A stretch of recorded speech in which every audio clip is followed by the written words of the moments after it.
marlabaadka waxaa aan ku raacsanahay wasiir kusiiwan waxaan jeclahay inaan iska hormariya hadaysa markaan wada socono wax badan baa kuu baxaya marku ka hor marka magaaladani waa magaalada ugu mas-uuliyiinta badan garanaysaa waddankeena markaanu baabnayna taa xagga qabyaalada oo kaga duwanahay xukuso maxamed muu qabyaaladayne magaaladani waxay lafdhabar ka ahayd guushii xisbiga kulmiye waxay geliyeen waqti aada weyn ayay geliyeen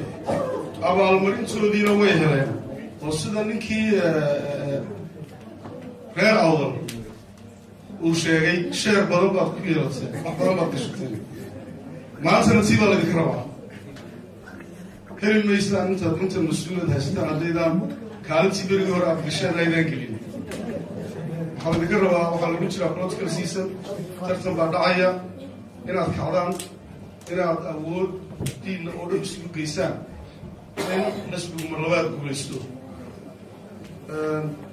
guddoomiyaha muuse biixi كفتك ومبنية inkasta oo intaanu tartamnay isaga iyo sayci bay isugu kay tegey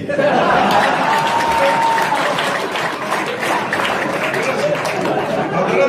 dibaanu ka heshiino intuu ii yeedhay buu yihi xagintoosi maxaa doonaysaa waxaan ku uri anu waxaan u dagaalamaya midnimada somaliland ila shaqeey buu yihi wallaahi anaa hawshaa gelaya marka waan aaminsanahay inuu wax weyn xagga midnimadana ka tarayo dhinaca kale nabad baynu u baahannahay nabad waxaa wax ka tara qof colaad yaqaana qof yaqaana dhibaatada iyo xumaanta ay colaad leedahay colaad waxaa yaqaana xumaanteeda iyo dhibteeda ninkii soo maray nabadana waxaa wax ka tara ninkii colaadda wax ka tara waxaa rabaa inuu nabadda iyo midnimadaba wax weyn ka qaban doona haddii alla ka dhigo meeshii u dambaysay maraysaa marmarkay ka baxdaa waa bakayla qaleen ka caawo istaago meesha beriga hore dhigta dhiga dhinaca kale cabdibaraar abtimaan waay ya annagaa dhalay gabaygeena xaggaygu ka keena marka abti gabayada damba daraawiishtiina kusoo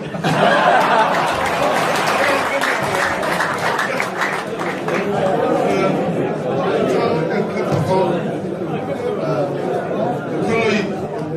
wixii xisbiga kulmiya qabtay waad og tihiin oo sida qoraxdaas bay u caddaa oo wax la dabooli karo maaha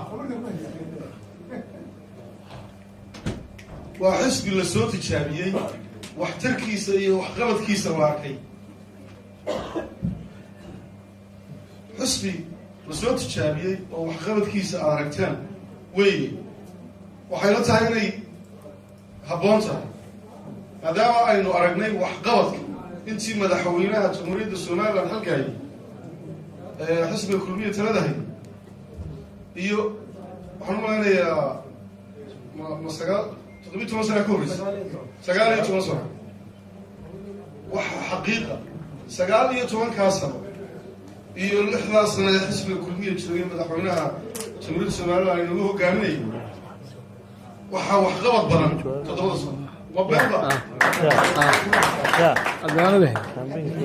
وليبقى صعب تقولي بس واحد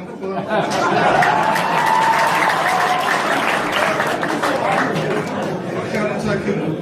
مو هذا اسمعهم بقى كهذا أنت يدمان بتوب ده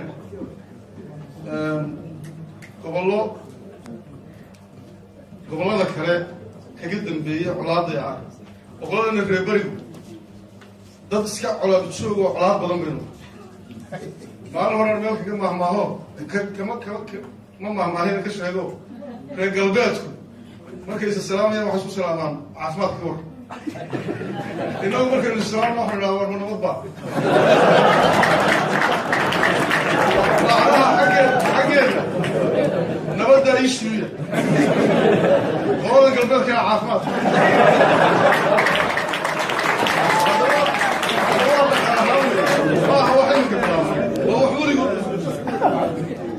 colaadaasi waxa weeye gobolladii kale way naga reebtay madaxweynuhu aad buu dadaalay sidaa uu wasiir cukusu sheegay nabadda wax weyn buu qabtay intii uu xilka hayay waxaan aaminsanahay haddii fursad kale la helo oo xisbiga kulmiyaa waana la helaya anaga